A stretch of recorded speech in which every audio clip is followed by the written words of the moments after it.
Assalamualaikum warahmatullahi wabarakatuh. Salam sejahtera bagi kita semua, Bapak, Ibu, dan saudara-saudara yang saya hormati. Masyarakat Indonesia dalam negara kesatuan Republik Indonesia yang berlandaskan Pancasila, berasaskan Bhinneka Tunggal Ika, memiliki keragaman, mencakup beraneka ragam etnis, suku, bahasa, agama, budaya, dan status sosial. Keragaman dapat menjadi integrating force yang mengikat masyarakat, namun dapat juga menjadi penyebab terjadinya benturan antar budaya, antar ras, etnis, agama, dan antar nilai-nilai kehidupan.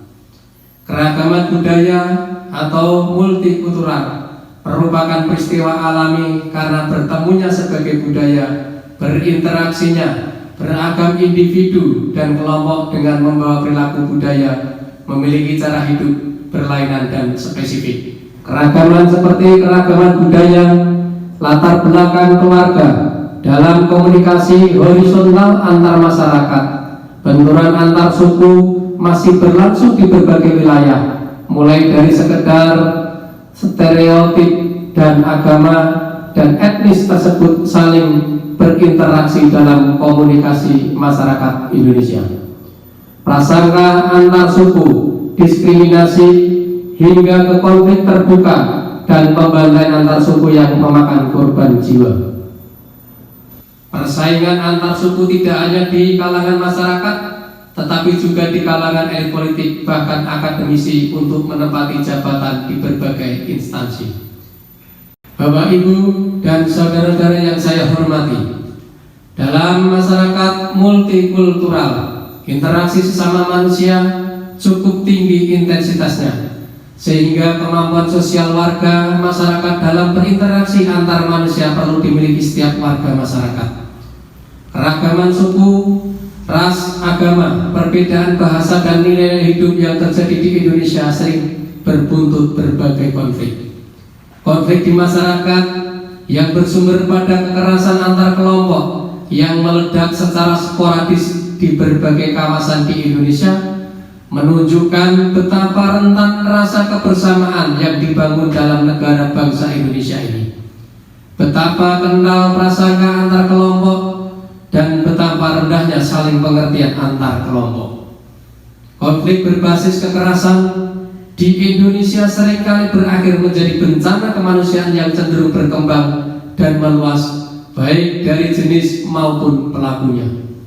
Hal ini yang menjadikan proses penanganan konflik membutuhkan waktu lama dengan kerugian sosial, ekonomi, dan politik yang luar biasa. Bapak, Ibu, dan saudara-saudara yang saya hormati, berdasarkan masalah-masalah yang ada datang silih berganti ini, Indonesia bisa masuk dalam situasi darurat kompleks. Konflik dan kekerasan sudah masuk dalam berbagai lingkungan masyarakat. Faktor pemicu tindak-tindakan kekerasan yang selama ini terjadi seringkali merupakan muara terjadinya konflik yang tertangani secara keliru.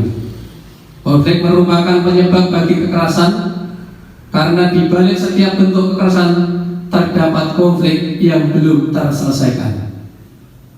Bapak, Ibu, dan saudara-saudara yang saya hormati, budaya kekerasan berfokus pada anggapan bahwa konflik sebagai perusak atau penghancur, konflik dipandang sebagai pergaulan yang baik dan jahat, hitam dan putih, kemenangan dan kekalahan, keuntungan dan kerugian. Konflik dapat dianggap sebagai penyebab niscaya bagi kekerasan jika keberadaannya dipersepsikan negatif dan diselesaikan dengan cara kompetitif. Oleh karena itu perlu diusahakan agar konflik ditangani lebih serius untuk menciptakan kedamaian di masyarakat. Bapak, Ibu, dan saudara-saudara yang saya hormati, kesadaran dalam pemahaman tentang keberagaman budaya multikultural, khususnya keberagaman beragama, semakin dibutuhkan masyarakat.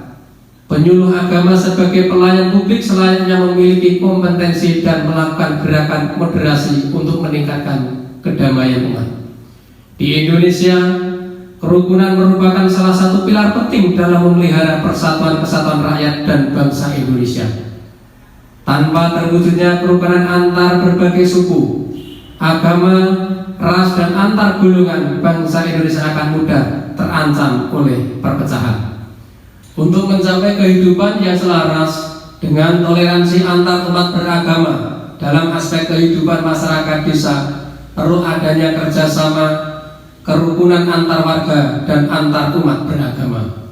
Namun, di dalam suatu pemerintahan desa dibutuhkannya peran kepala desa untuk membina kerukunan antar warga supaya terwujudnya kehidupan yang damai dan guyup, sehingga terciptanya suasana kehidupan yang rukun dan harmonis. Pemerintahan desa sebagai suatu penyelenggaraan urusan pemerintahan dan kepentingan masyarakat setempat dalam sistem pemerintahan Negara Kesatuan Republik Indonesia.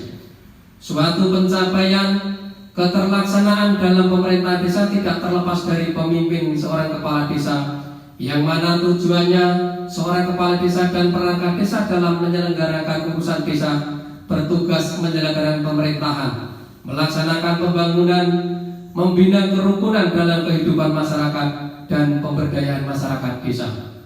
Bapak, Ibu, dan saudara-saudara yang saya hormati, semoga bangsa Indonesia menjadi bangsa yang kuat, yang saling menghargai kerukunan antar umat beragama. Wassalamualaikum warahmatullahi wabarakatuh.